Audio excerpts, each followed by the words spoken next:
They say never trust a used car salesman or a telemarketer. Well, I hate to break it to you, but I come from a long line of used car salesmen, and I found my career in marketing. But I'm hoping by the end of our time together, you'll find me somewhat trustworthy, or at the very least, entertaining. My grandpa, the namesake of the Skogebo legacy, sold Airstreams in Minnesota until he met a pretty lady at a dive bar in Iowa, and they decided to make their way to Mexico. They got all the way to Mesa, Arizona until they ran out of money and my grandpa had to go back to his Airstream selling ways. After about 6 months at the Airstream dealership, he had saved up enough money to hit the sandy beaches and sip on margaritas. Luckily for me, the owner of the dealership convinced him to stay and eventually become part owner, thus beginning the beginning of my RV business family legacy. My dad continued that legacy when he became the finance manager of Tempe Toyota.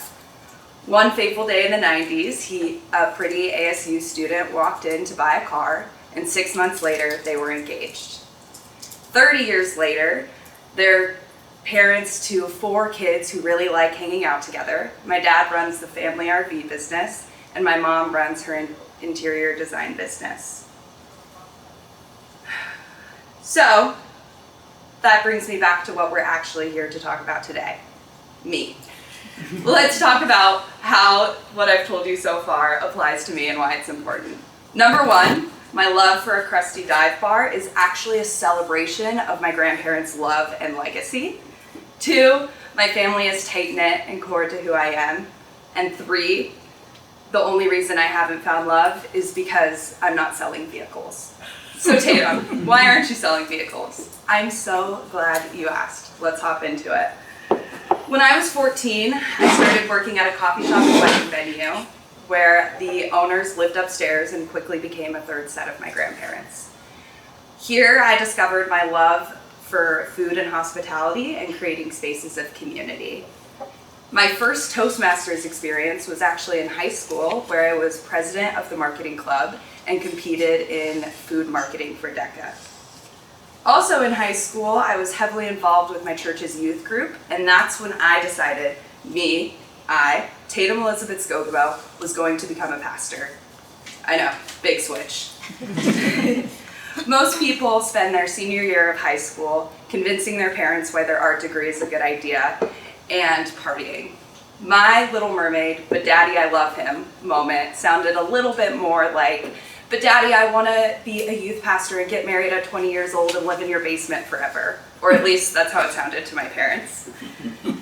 Nonetheless, I made it to GCU, where I quickly realized that people viewed ministry a lot differently than I did, and women didn't have the place that I thought they did.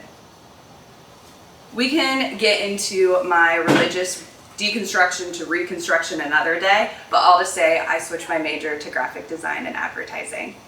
Here I met mentors, I learned how to create without having any hesitation, and I learned that I really did not want to be a graphic designer. It turns out you get to talk a lot more in sales and marketing. Which landed me at my first job, where I did sales at a marketing agency, and I loved it. I lived, breathed, work.